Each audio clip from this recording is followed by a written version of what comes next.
You're very welcome to the weekly African Center for Career Mentorship webinars that we host every Tuesday from 7 to 8 p.m. East African time.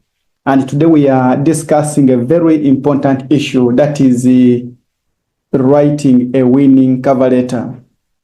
In the last 7 months, at African Center for Career Mentorship, we have received 5 requests of mentees coming for this service called writing cover letters.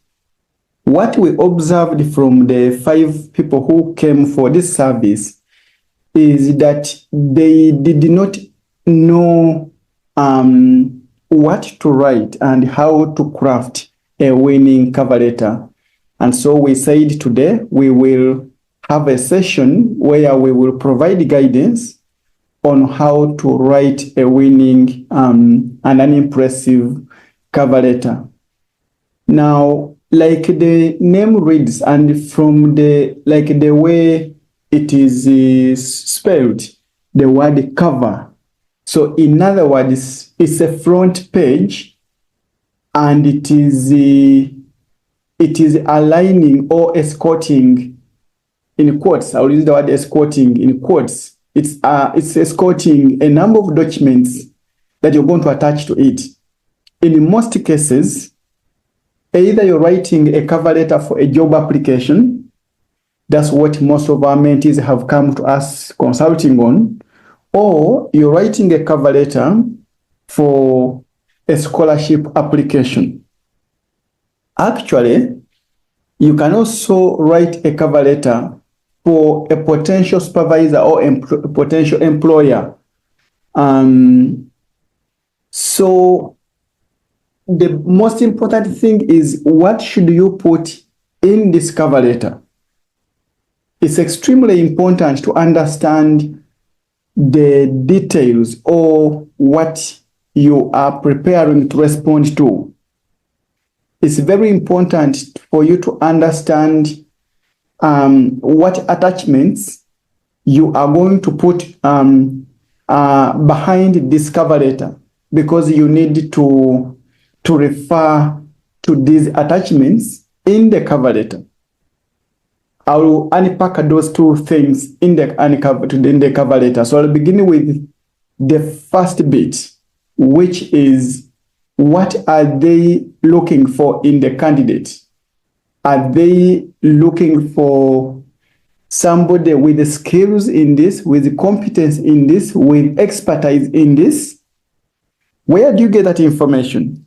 You get that information either on the advert, or on their website, or on their social media handles. So it calls for you to do a bit of more research before you actually step on the pedal. So if you read the job description or the advert, they will specify that, look, we want somebody who has expertise in this, and who has knowledge in this, or who has ever done this, or who is good at doing this. So those are, I will say, those are cheat sheets for you. That is a great beginning point for you, because now you know what they are looking for. But also, when you look at when they say how to apply, and they are saying, write a cover letter and a CV and academic documents and 2 referees, for example. So already you have noticed and you've heard the things they want you to attach on this cover letter. So those are 2 very important places: the job description or the advert, but also that particular point where they say how to apply, where they say, please attach this, bring a cover letter, attach your CV, attach your academic documents or something like that. So let me dive into the content of the cover letter. It's important for you to have an address for this cover letter. So for example, whom are you addressing it to? For example, you're addressing it to the human resource manager for this organization, or the selection committee for this particular fellowship or award, or assessment committee for this particular scholarship. So you address it to them. So you need to get that information right. And then you put the dates when you are writing this cover letter. And then you put the title. Now, that is where the story begins from, or the heading or the reference. You need to have the reference that speaks to what they are looking for. If they are looking for a monitoring and evaluation officer, then in your cover letter, you should also say monitoring and evaluation officer, and then you can add in either your name or any other information that you want to add. But you can also just make it short and say monitoring and evaluation officer or position as applicant or aspirant. So that is the reference, and should be that catchy and should be that concise and spot on. Now, once that is done, you now get into the content. Remember, you are very clear on what they are looking for. So I am going to borrow what we call the value impact curiosity technique that was developed by Dr. Dan Musinguzi. So Dr. Dan Musinguzi came up with a very nice VIC technique for introducing yourself. And I'm going to recommend that when you are writing this cover letter, you need to use the VIC technique when you are writing it. Now, let me tell you about the VIC technique. So V stands for the value. So in this cover letter, you need to demonstrate the value that you hold. Again, remember that this is a high level catchy cover letter which should not mention a lot of things which are already going to be attached. But you should be aware that most of the hiring managers, they will just read the cover letter alone and they will make a decision either to open your the attachments or not open them, depending on how the cover letter is crafted. Some people actually will just read the cover letter alone and make a decision at that point.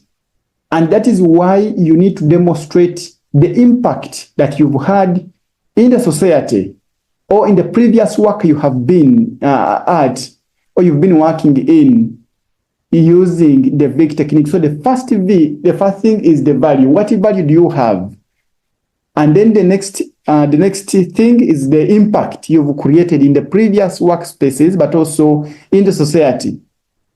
Now, the value you hold and the impact that you have should be able to leave these people very curious, or anyone reading your cover letter very curious to know more about you.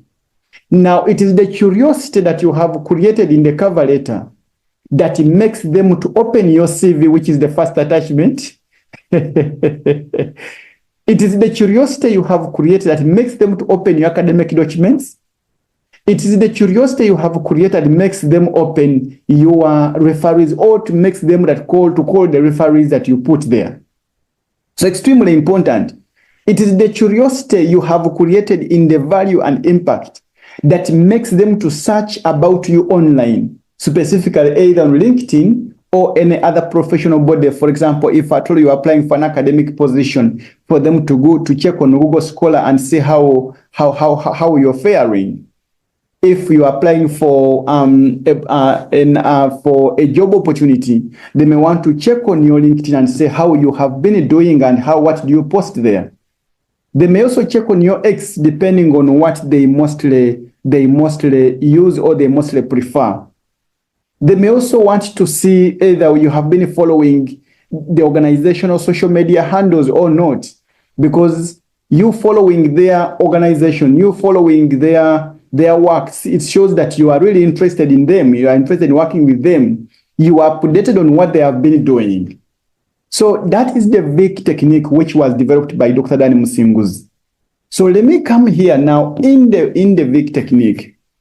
From the work that we have found and we have been working in, we found that if you mention and if you clearly articulate what you have done in the previous role and the results that it led to was very impactful. If you're saying that you did this role for this period and what impact did it lead to, actually, once you mention the role that you did, for the period you did it, and the impact which that role led to, should indirectly be answering what they are looking for. If you saw in their job description or in their details, they are saying, look, we want somebody who is competent in report writing. We want somebody who is competent in programming. We want somebody who is good at timekeeping. So when you are showing the impact, when you're demonstrating the results of the work you did, that impact should indirectly be answering what they are looking for.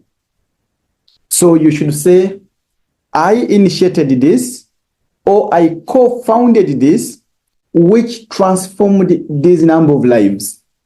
Or I initiated X, which led to X, Y, and Z. Then you can add on a paragraph and say, this is how I did it, because it is from you showing what you did and how you did it that tells them that, oh no, this person knows how to do programming. This person knows how to analyze data using qualitative methods.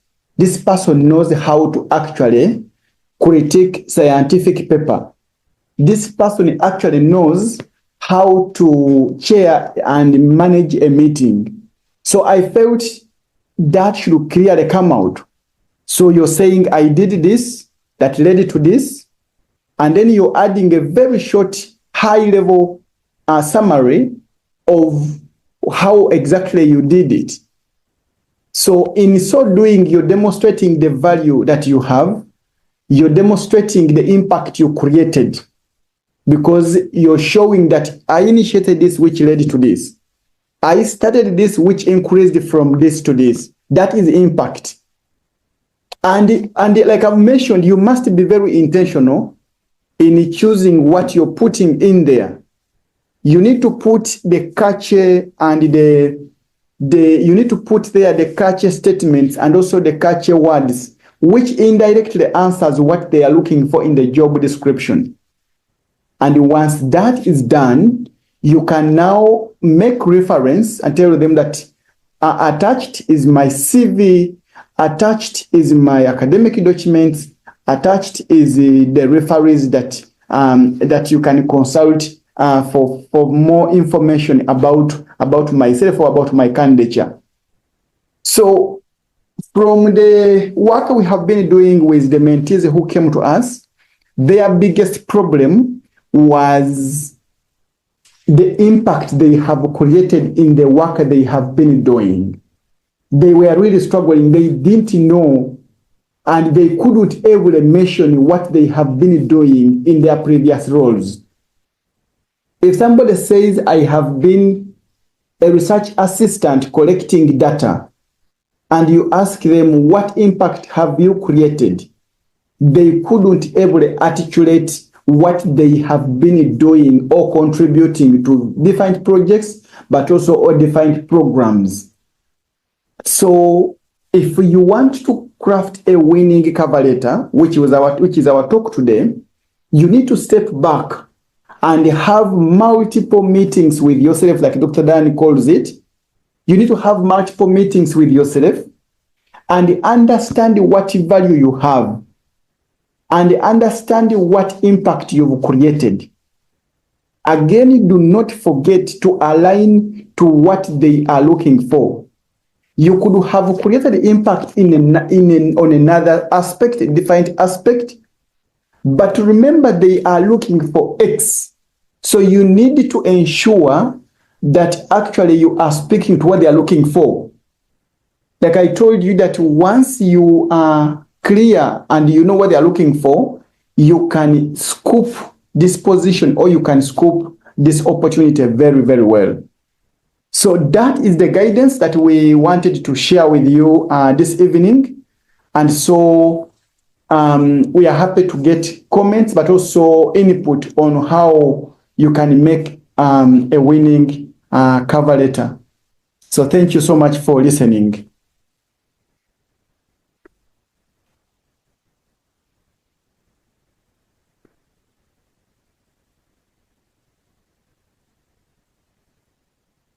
So if you have any questions, if you have any comments, you're welcome to ask.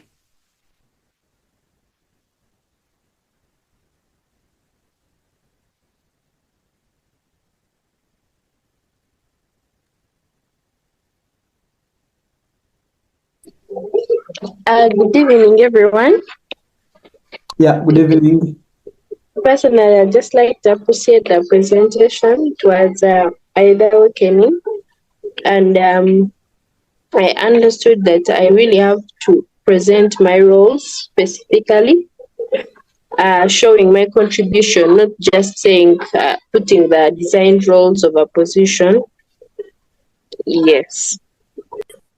Yeah, thank you so much, Bernard. Actually, one of the mentees came to us, and up now she's still struggling because the job she's applying for is for a procurement officer in one of the organizations.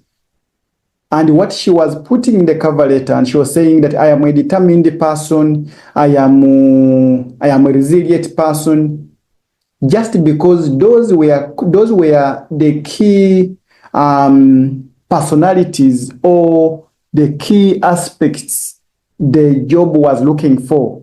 So for her, she thought by saying I am resilient, I am hardworking, she's going to get the attention of the reviewers or the assessment team. Now that's not the case. You don't have to tell me that you're resilient. But if you tell me that you are able to manage this project for this short period and delivered X, Y, Z, I will draw the conclusion myself that indeed this person is resilient. Don't tell me you're hardworking.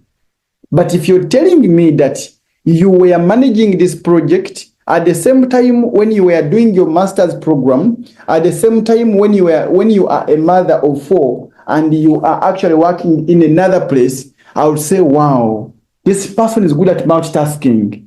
And if in my work I'm looking for somebody who is good at multitasking, then I will take you on, or I can call you for an interview. Or I can even read more about you on the CV. Or I can even now go and read more about you on LinkedIn to see whether what you're saying in these years or the impact you're saying you did, whether it is true that World Bank report is available, because you could say you are saying that you are the one who did this and did the other, and that report is available on the World Bank website. So is it true that that report is available? I may want to double check that, or I may want to call somebody in that organization to say, look, have you ever worked with this consultant XYZ? Say, yeah, how is his or her work ethics?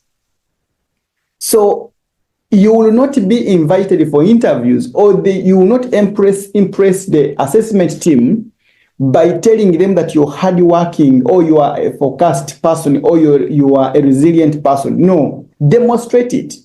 Demonstrate it from the work you have done in the past. Now, one of the mentees told me the truth. I say, you know what, Abel? They did not warn us on these things. Me, I've just been living my life. I've not been tracking anything. I don't document anything. Me, I've just been living my simple life. How come they didn't warn us in advance? How come they didn't teach us these things in a primary, such that we begin living a very intentional life, or we begin documenting the impact we have been having all the time? Now, me, all these 40 years, I don't even know what I have been doing. I can't even track the impact I have had. I can't mention that I have done this, which has led to Y. I'm like, okay, it's good that you've discovered it now. Yeah, so thank you so much, Bena, for that addition. So it's not about mentioning that, look, I am a resilient, I'm a hardworking person. Just because you've read in the job description they are looking for that kind of talent or skill, you need to demonstrate it by telling us what you did and what results it led to. Yeah. Yeah. Yeah. Doctor, go ahead.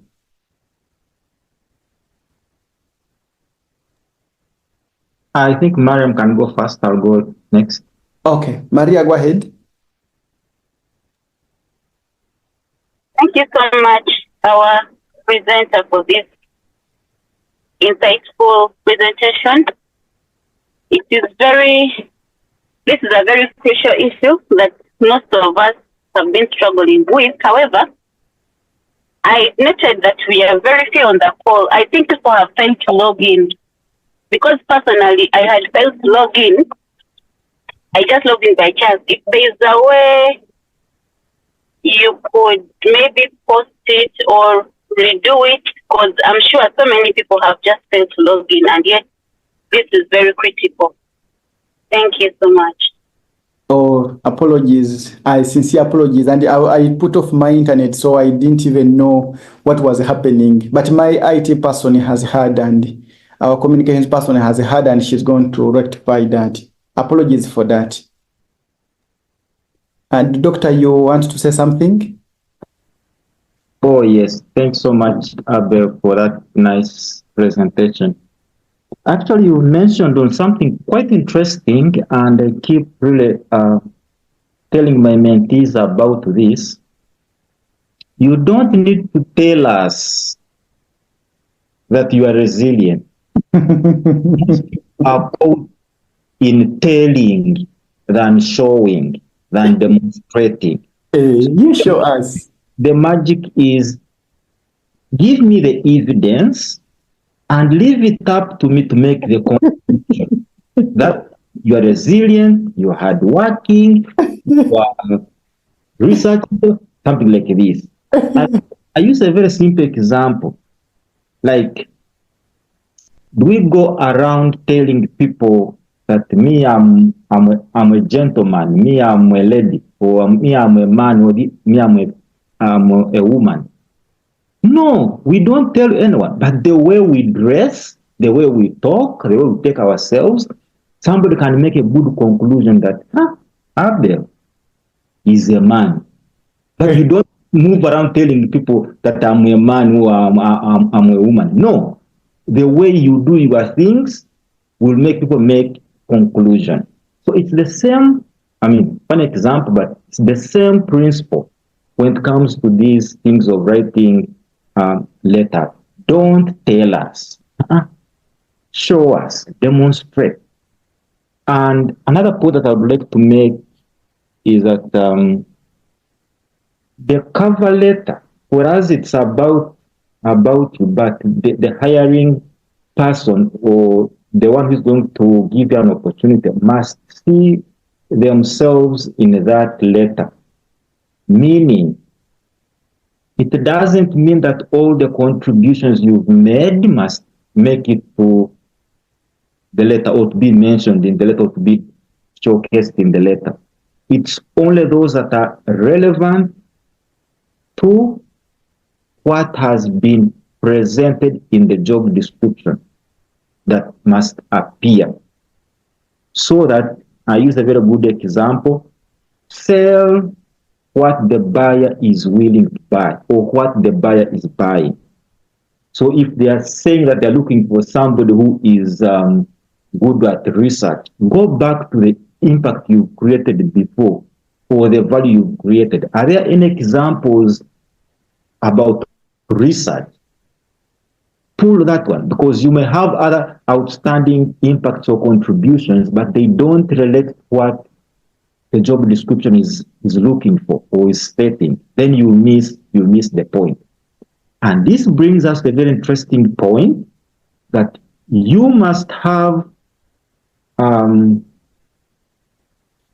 inventory or a stock of impacts and contribution. Because if you're going to apply for 3 or 4 scholarships or jobs or whatever, all of them may ask different things, which may require you to go back to your bank and start looking for those impacts and whatever where you deposited them and say, oh, this is relevant. Let me take this. This is good, but not related. And another thing, it's relevant impact, not every impact. Otherwise, we see cover letters with wonderful impacts, contributions, but they are not relevant to what is being asked. So it's very important that as we go through life, let us learn to document the impact we are making and the value we are creating, because it's the one that will set us aside from the crowd. Whereas people are saying they are hardworking, they are resilient, for you bring out an impact or a value that you create, and you automatically, you'll be different. And once you are different, you raise curiosity. People will want to know, who is this? How did this person make this? So you leave them scratching their heads. They say, you know what? Call Maria for an interview, because they want to know more. And by using the value impact curiosity technique, basically you are setting the interview questions for yourself. Because if you highlight that you improved A, B, C, D, and they want to know how you did it, and they call you for the interview, do you think you can fail to explain what you put in the cover letter? Of course, no. So most people say, I failed the interview when I went for the interview. No, you did not fail the interview when you went for the interview. You started failing the interview long time ago when you started drafting that cover letter or that CV, because you did not set questions or you did not put the information that will raise curiosity. And when you go for the interview, guess what? There is nothing to follow up from what you wrote, and they go back to their files and pull out very hard questions. And they start asking you. And because you have no idea, you mumble here and there, you sweat, you blink, you swallow, and you think it will be okay. Boom, you get that rejection letter. Say, oh, I failed the interview when I went for the interview. No. I believe, and I keep saying this, you pass the interview or you fail the interview the moment you sit on your laptop and start drafting that CV and that cover letter. That's where you pass, or that's where you fail. So you can imagine the importance of these documents in the way they influence what to be asked. Because if people are not curious, everything you put is kind of like a basic. Why should they waste their time by calling for an interview? There is nothing to follow up. They put it aside, they move to the next candidate. Yeah. Otherwise, thanks so much for this discussion. It's really interesting. Yeah, thank you so much. And you've really brought it out very clearly. It is more of an elevator pitch. So you're making a case for yourself. And you don't want to mention a lot because you want them to read the details in your CV or your academic documents, but also you notice that you need to capture their attention. You need to ensure that their attention is spot on. Yeah, it's really spot on. It is spot on for them to quickly see that you are the person they are looking for, that actually they shouldn't miss you, that if they don't read the CV, if they don't read the academic documents, or if they don't look out for the work that you've attached behind the cover letter. They are going to miss out gold. Now that curiosity, if you can be able to create that curiosity, then the cover letter has done its role or its work. So I want to thank you so much for coming for our session today. We will stop here and we will pick up next week, same time and same Zoom account. Bye-bye.